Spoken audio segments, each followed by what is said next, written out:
We've come to the end of a truly historic NATO summit here in Madrid. My name is Richard Josiak and I'm the Europe editor for Radio Free Europe, and I will give you my 4 main takeaways of what happened here in the Spanish capital. The main event was that Sweden and Finland were invited to join NATO. Now the question is, when is this going to happen? The accession protocol will probably be signed already next week in Brussels by EU ambassadors, and then we'll have a ratification process that normally takes a year. But I believe that this is going to be much shorter. Many parliaments have already said that they will try to make that as fast as possible. I wouldn't be surprised to see Finland and Sweden join the alliance as member number 31 and 32 by early autumn. However, this took a bit of time. There were negotiations going on for about 4 hours here in this building at the very start of the summit between the Turkish president and the leaders of Sweden and Finland. And in the end, they had to agree on not to have an arms embargo on Turkey anymore. But of course, one of the more sensitive topics here as well is that Sweden and Finland have agreed to facilitate extradition of people of Kurdish origin to Turkey. That can be something that is very sensitive going forward, especially with the Swedish general election looming in September.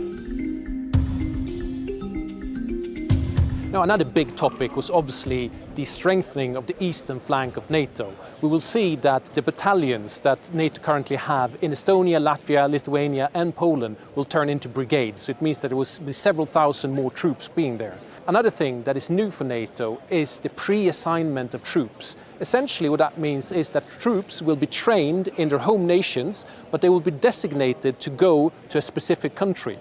So for example, Germany will have a brigade in Germany that will train in Germany, but they will already have pre-positioned equipment in Lithuania and then be able to go to Lithuania as quickly as possible.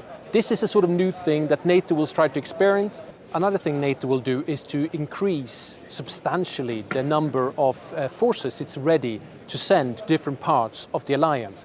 Right now that number is 40,000. By next year that will be 300,000. Ukraine was another topic at this summit, and Mr. Zelensky, of course, addressed the leaders.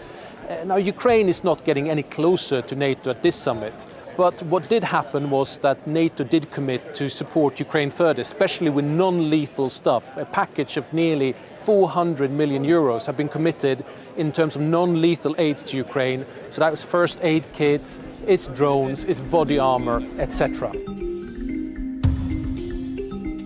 And finally, NATO also adopted a new strategic concept for the first time in over a decade. Now, this is a sort of blueprint where NATO sort of sketches out where it wants to be in the future. In it, they state very clearly that Russia poses the most direct threat to the alliance. That's a big difference from the last strategic concept from 2010, when it called Russia a partner.